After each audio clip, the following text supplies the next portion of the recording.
Your victories attract attention. People rally to your cause. And soon enough, you realize you don't have to join an army. You can make one.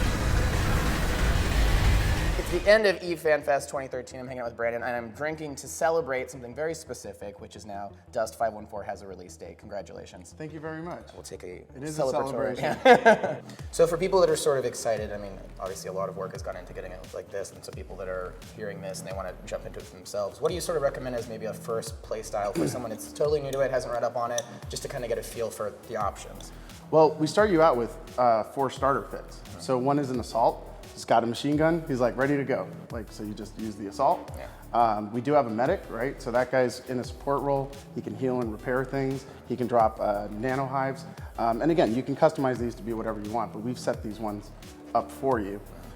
We have a scout, someone that can run fast, is using sidearms, and then we have the heavy, right? Or it's not the heavy, but he's carrying a heavy weapon that can take down vehicles. Right. So we've set you up with what are traditionally the FPS classes, period. And then, you know, how far you want to go down the rabbit hole, how much you want to get into all the customization, how much you then want to get into building a corporation, building an empire, taking over planets, combining with EVE Online, flying in space, all that kind of stuff. It's up to you how far you want to go. Right. Our analogy is it's like a pool.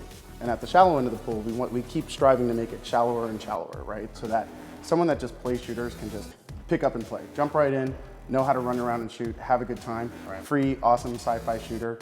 Okay, play it, love it, jump in, kill people, get out. Yeah. But then if you want to go down the rabbit hole, it keeps going down further and further and further. So the deep end of the pool is arguably, you know, the deepest pool there is in the shooter realm.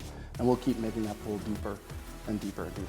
Right, and that, you know, we had a sort of a pickup game just, you know, while we were here, and it's like, it's nice that a game with that much complexity, it was very accessible, and it was just like, even just fucking around with things, like, I had the heavy anti-vehicle, and I was still trying to see if I could kill my friends in my group specifically, but like, charging up that gun every time. So it's like, you know, a lot of sort of fun experimentation was like happening right off the bat, so that was cool. So. And that's really part of it, right? It's again, we want you to feel like you have the freedom to come up with things like that. Like, is there some interesting way that I can use this weapon? And people are finding that there is. Right. And then the other thing that you touch on is the team play.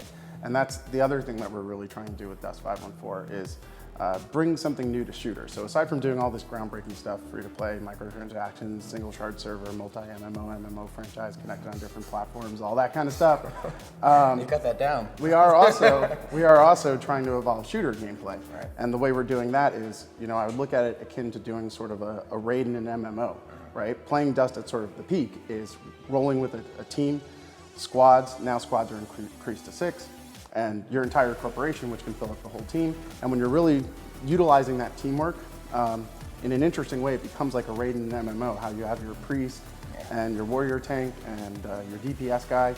But with us, we don't just have, you know, 4 or 5 roles like that. We've got hundreds or thousands of them, depending on what people fit, what strategies they come up with their corporation, you know, and what they're trying to accomplish, and what role a person has either been designated by their corporation or they come up with by themselves. And that team play and those dynamics are something really new to shooters as well. Well, it's the NF FanFest, so I'm not going to keep you too much longer, but for people that are interested, I recommend them checking out the trailer that you guys just released. That sort of sets up that universe really nicely if you're unfamiliar with the EVE universe. We're going to make it the intro to the games too.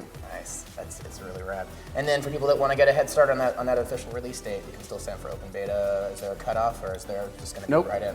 Go jump into open beta right now. We'll be deploying Uprising on May 6th.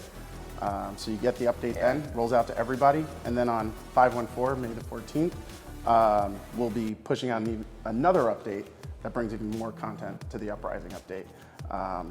And just as a tip, another tip for new users, I would just say, press start in the Merc quarters and use the Neocom.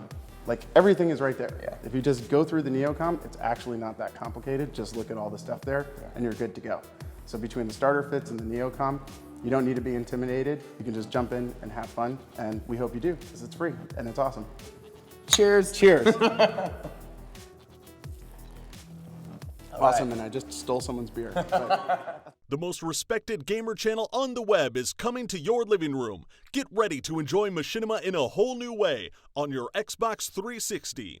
Video game reviews, daily news, original programming, and videos from your favorite directors. Download the Machinima app on Xbox 360 today.